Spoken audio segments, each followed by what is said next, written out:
Hello दोस्तों, नमस्कार। मैं ओमकार सिन्हा अपने YouTube चैनल पर आपका बहुत बहुत स्वागत करता हूं। आईपीएस ने अपना नोटिफिकेशन जारी कर दिया है, आईपीएस प्रोबेशनरी ऑफिसर एग्जामिनेशन 2023। तो इस नोटिफिकेशन के अकॉर्डिंगली जो एग्जामिनेशन को शेड्यूल किया गया है वो एग्जामिनेशन है आपका अगस्त 23 में ऑनलाइन रजिस्ट्रेशन इसका होगा और सितंबर में इसका 23 सितंबर, 30 सितंबर एंड 1 अक्टूबर 2023 को इसका प्रीलिमिनरी एग्जामिनेशन कंडक्ट किया जाएगा और इसका पीओ मेंस एग्जामिनेशन जो होगा विल बी कंडक्टेड ऑन 5 नवंबर 2023 और इसके बाद अकॉर्डिंगली जो है कि इंटरव्यू का शेड्यूल होगा और फाइनल मेरिट लिस्ट बनेगा। तो अब आप देख सकते हैं कि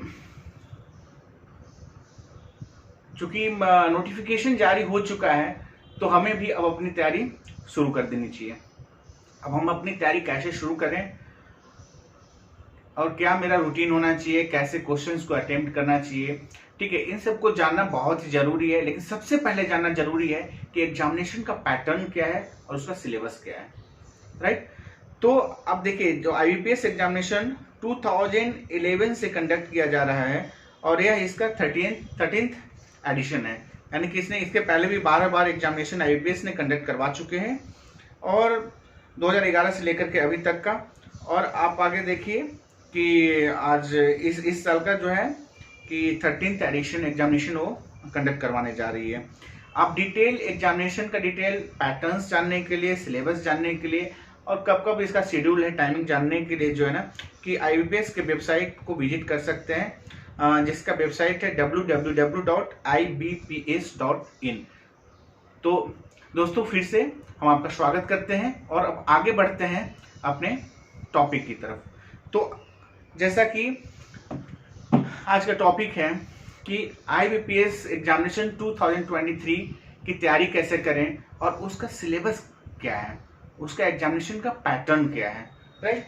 तो आप देखिए यहाँ पे कि आईपीएस पीओ का सिलेबस और पैटर्न जो 2023 के लिए है, जो कि नोटिफिकेशन में आप जाएंगे तो डिटेल्स आप देख सकते हैं वहां से भी, उसके वेबसाइट के थ्रू, ठीक है। तो एग्जामिनेशन 3 स्टेजेज में कंडक्ट की जाती है। 3 स्टेजेस कौन से हैं? वो पहला एग्जाम है कि प्रीलिम का एग्जामिनेशन होगा, ओके। इसके बाद वहां क्वालिफाई करते हैं तो फिर मेंस के लिए कॉल आता है, तो मेंस का एग्जामिनेशन होगा और मेंस में जो कट ऑफ निर्धारित किया गया है, अगर कोई भी कैंडिडेट उस कट ऑफ को क्वालिफाई करता है या उतना मार्क्स लाता है तो उसको जो है इंटरव्यू के लिए कॉल किया जाता है, ठीक है। तो अब हम बात करते हैं कि प्री का एग्जामिनेशन में कौन कौन सा सब्जेक्ट है और उसमें कितने क्वेश्चंस आते हैं, कितने समय निर्धारित किए गए हैं और कितने उसके लिए मार्क्स अलॉट किए गए हैं, ठीक है। तो यहाँ देखिए, प्री एग्जामिनेशन में जो है कि इंग्लिश लैंग्वेज है, इंग्लिश लैंग्वेज के लिए नंबर ऑफ क्वेश्चंस 30 है और उसके लिए मार्क्स अलॉटेड मार्क्स है वो 30 मार्क्स है, ओके। और टाइमिंग इसके लिए जो निर्धारित की गई है वो 20 मिनट का टाइम निर्धारित किया गया, ओके। अब आके देखेंगे न्यूमेरिकल एबिलिटी, जो कि मैथमेटिक्स का पार्ट है। न्यूमेरिकल एबिलिटी जो है यहाँ पे 35 क्वेश्चंस है, 35 मार्क्स है और 20 मिनट टाइम है, ओके। अब आप यहाँ पे देखेंगे रीजनिंग एबिलिटी, तो रीजनिंग एबिलिटी में आपका जो है same 35 questions, 35 marks and 20 minutes. तो ओवरऑल हम देखते हैं तो टोटल नंबर ऑफ क्वेश्चन जो प्री में पूछे जाते हैं वो है 100 क्वेश्चंस, टोटल 100 मार्क्स के लिए, और उसके लिए जो समय दिया जाता है वो 60 मिनट का समय है। यानी कि 60 मिनट्स में आपको जो है कि एग्जामिनेशन, पूरे एग्जामिनेशन कंडक्ट होती है प्री का। लेकिन इसमें नोट करने वाली बातें हैं कि ऐसा नहीं है कि आपको 60 मिनट एक साथ दे दिया जाता है और किसी भी सब्जेक्ट में तीनों में आप स्विच करके एग्जाम वो क्वेश्चन को अटेम्प्ट कर सकते हैं। हाँ, जब आईपीएस नहीं था, जब हम लोग एग्जामिनेशन दिया करते थे, ये 2011 के पहले की बात है, तब हमें जो है कि मैनुअल मोड में एग्जामिनेशन होता था। तब हम लोग जो है कि ऑनलाइन एग्जामिनेशन नहीं देते थे। तो मैनुअल मोड में क्या था कि पूरे क्वेश्चन पेपर आपको मिल जाता था, सीट मिलता था और फिर आप उसको तो जो है कि अटेम्प्ट करते थे, ओके। सो आप जो है कि एक बार रीजनिंग के क्वेश्चन से अगर आपने बना लिया और लगता है कि सफिशिएंट हमारे पास समय, तो आप इंग्लिश की तरफ स्विच कर जाते थे, फिर मैथमेटिक्स की तरफ स्विच कर जाते थे, ठीक है। बट अब ऐसा नहीं है, चूंकि ऑनलाइन एग्जामिनेशन कंडक्ट की जाती है, सो आपको जो है कि सेक्शनल यहाँ पे टाइमिंग दिया जाता है। तो आपको सेक्शनल टाइमिंग दिया जाता है और इसके अकॉर्डिंगली इसमें जब सिलेक्शन होता है तो उसके लिए सेक्शनल कट ऑफ मार्क भी तय की जाती है। यानी कि मिनिमम मार्क्स एक कट ऑफ किया जाता है। किसी अगर एग्जाम्पल के तौर पर हम अगर ले लेते हैं कि एग्जाम्पल अभी हम लेते हैं से इधर कि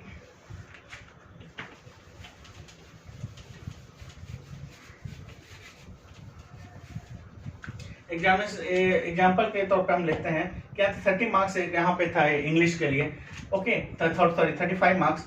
तो आईपीएस ने या फिर जो रिजल्ट आते हैं उसके अकॉर्डिंग एक कट ऑफ मार्क्स किया गया कि भाई कम से कम जो है कि 15 मार्क्स जो है ये आपको लाना है। इस तरह से अगर 15 मार्क्स जितने कैंडिडेट लाते हैं उनके लिए जो है कि उसे जो है इंग्लिश क्वालिफाई कर गया। उसी तरह से न्यूमेरिकल एबिलिटी के लिए भी एक है कि चलो आउट ऑफ 35 को जो है कि 20 मार्क्स जो है निर्धारित किया गया। और आपका रीजनिंग के लिए भी इसी तरह से जो है कि आउट ऑफ 35 मार्क्स जो है कि यहाँ जो है कि सॉरी हाँ, तो यहाँ पे जो है कि आपका से 20 मार्क्स कर दिया गया। तो कम से कम जो सेक्शनल मार्क्स जो निर्धारित की जाती है तो उतना कट ऑफ मार्क्स जो है कि हर एक सेक्शन में आपको लाना जरूरी होता है क्वालिफाई करने के लिए।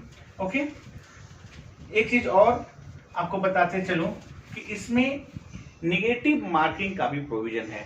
यानी कि निगेटिव मार्किंग वो कितना है, तो निगेटिव मार्किंग है 0.25 पर क्वेश्चन। ओके, यानी कि अगर आप एक क्वेश्चन गलत कर देते हैं तो आपका 0.25 मार्क्स डिडक्ट हो जाता है, वहां से हट जाता है। यानी कि हर एक आप समझिए अगर 4 क्वेश्चन आप गलत कर देते हैं तो 1 मार्क्स का कट जाता है। अगर एक का कोई क्वेश्चन है तो उसके बराबर हो जाता है। तो हमेशा जो है कि बिल्कुल ध्यान से बनाएं, उस क्वेश्चन को बिल्कुल आप छोड़ दें जिसपे कि डाउट आपको होता है या ज्यादा समय लग सकता है और इसके बावजूद वो सही बनने का चांसेस उसका कम है। तो निगेटिविटी से बचना है आपको।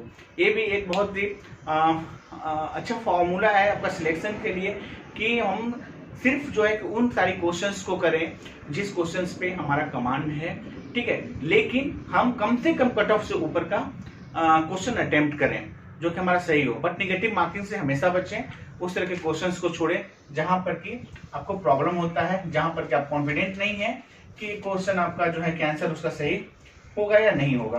राइट, अब हम आते हैं जब आप प्री का एग्जाम दे देते हैं, सेक्शनल कट ऑफ क्वालिफाई कर जाते हैं, तो फिर आपको मेंस के लिए कॉल किया जाता है।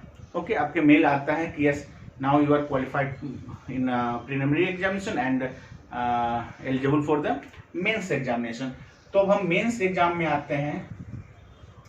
तो मेंस का क्या है, एग्जामिनेशन पैटर्न, उसका मार्किंग क्या है और समय निर्धारित कितना किया गया है उसके लिए। ओके, तो हम यहाँ पे देखते हैं कि रीजनिंग एप्टीट्यूड है। रीजनिंग के साथ ही कंप्यूटर क्या है, पहले एग्जामिनेशन में सेपरेटली पूछा जाता था, लेकिन अब जो है कि रीजनिंग के साथ ही कंप्यूटर को ऐड कर दिया गया है। तो रीजनिंग एंड कंप्यूटर एप्टीट्यूड में क्वेश्चन जो है कि नंबर ऑफ क्वेश्चन 45 है। इसके लिए मार्क्स निर्धारित किया गया 60 मार्क्स और टाइम जो है कि वो 60 मिनट्स टाइम है। ओके, ये नंबर ऑफ क्वेश्चन हुआ। ओके, ये हो गया आपका marks and this is time. So reasoning and computer aptitude number of questions 45, marks 60 and timing कितना है, वो आपका है 60 मिनट्स। ओके, अब हम सेकेंड पे जाते हैं। सेकेंड जो है कि आपका इंग्लिश लैंग्वेज है। इंग्लिश लैंग्वेज, तो यहाँ पे जो है नंबर ऑफ क्वेश्चंस कितना है, ये है 35, मार्क्स कितने अलॉटेड है, वो है 40 marks and time is 40 minutes. Okay, and third is here data analysis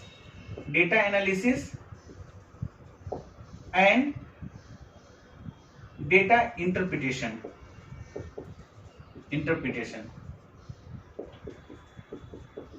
Okay, data analysis and data interpretation. This is the advanced version of the mathematics. Even there is the pie chart, okay, and graphical questions are there on questions on behalf of graphs. ठीक है, तो इस तरह के questions इसमें जो आते हैं, जो data analysis and data interpretation बोलते हैं, तो इसमें जो क्वेश्चन है और टोटल नंबर ऑफ क्वेश्चंस है 35 और मार्क्स कितने अलॉटेड हैं, 40 मार्क्स हैं और टाइमिंग कितने हैं इसमें, ये 40 मिनट्स टाइम है। सॉरी, ये 35 questions 60 marks, sorry 60 marks and 60 minutes. Okay,